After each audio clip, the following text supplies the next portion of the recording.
So what happened yesterday? I mean, so more than 33,000 pages related to the case, but still we saw victims earlier today demanding that's not enough. They want more released. So the main issue that we're dealing with here is that even though we have this, spectacle of the release of 33,000 files, pages, materials, that is a fraction. It's about a third of what appears to be the overall file, which looks to be closer to 100,000 pages of materials, files, lists. Additionally, these 33,000 pages, only about 3% of them that they released yesterday are actually new information. The rest of it is actually already publicly available. Now, whether or not it's been condensed into one specific place where everybody can access it, very easily is a different story. But almost all of the documents and materials that were released yesterday were already publicly available. Do you think this was just kind of an effort to, well, we just released this many, so maybe it'll tone it down a little bit?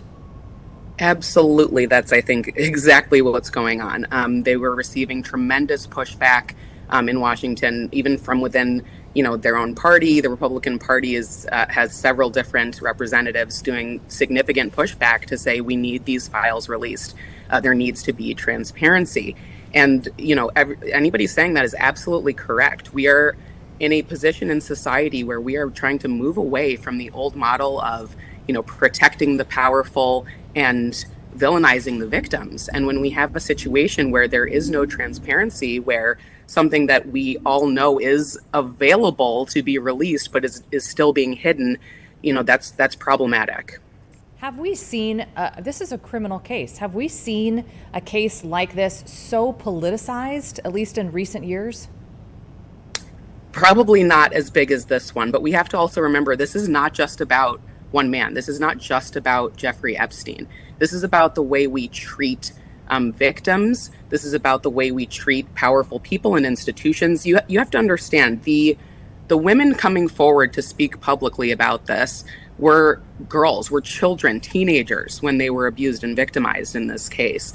They are now coming forward to speak out against very powerful people and institutions who have virtually limitless resources and influence.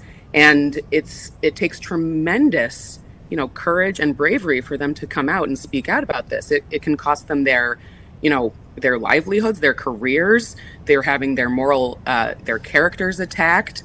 One victim, when during the press conference they just did, even indicated that she had been given death threats if she had, if she ever were to come forward about any of this. So the pushback is obviously significant because of what the implications are.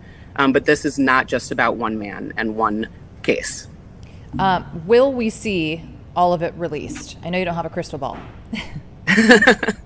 I believe with the pushback that's happening right now, again, with all of the voices, specifically, actually, the victims in the press conference indicated that they were going to release their own list. If one was not publicly released soon, with the push that's currently happening, I believe there's about to be, hopefully, a vote on the House floor if they can get enough signatures.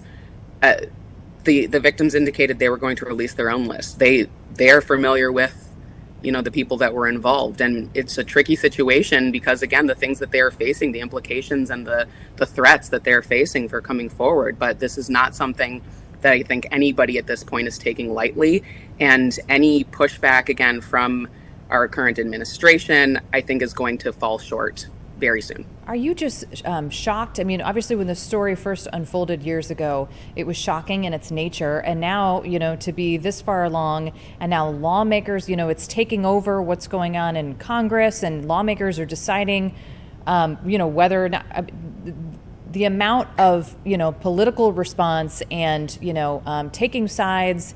And now that, there's votes to try to, sway the Justice Department to release these it's just a lot of attention on this case, which, for all these victims, of course, they're hoping that it gets even more attention. But it's just become such a political, mouthpiece for a lot of politicians. It has. And unfortunately, our main politician has tried to deflect and pivot away from speaking about it, which I think then triggers everybody else to want to know, why is he trying to keep it closed? Why is he trying to cover it up? So I think until there is transparency, which is a necessary model in any democracy, we have to understand what's going on. We need to understand what's going on with our most powerful representatives, our leaders in this country, which some of them may be implicated in some of these materials. So if we don't have that level of transparency, we end up going back into the old ways, the old model of, again, discrediting and villainizing people who've been victimized, and empowering the powerful, the already powerful, and making it so that they're shielded against any sort of repercussions or any sort of consequences. And I think that, again, in the society that we're in right now, we're at probably a tipping point where people really are firmly against that, and they want to make sure that the truth, however it gets there, is ultimately exposed. I think that it's not just about keeping one news point in a news cycle going on and on and on. I think it's about people really wanting transparency in their government and in their lives. If the victims do release their own list, will something like that just kind of fall on deaf ears? Hopefully not. Hopefully their truth will speak power to what's really going on. And we can, we'll have to wait and see what the response is, again, from the leaders in this administration, of whether it's dismissed as fake news or whatever they want to call it. But we just need to make sure that if there is credible evidence, we can believe it. And I believe actually even there have been some representatives that indicated, to help shield some of the victims from any repercussions and threats that they may be facing, that they would walk this list in and read it out aloud to Congress themselves, and just make sure that it had credibility that way. So hopefully, no matter how it's released, it's put forth, and then we can deal with that, as we come to it. What kind of precedent does this case set moving forward? Or maybe we don't know yet. I think that's the right answer. We don't know. And that's why this is so important that we, again, have transparency in issues like this. Every time a person speaks up and speaks their truth, it pushes us closer to a society where truth matters more than power. Again, these are people, institutions that have tremendous power and influence.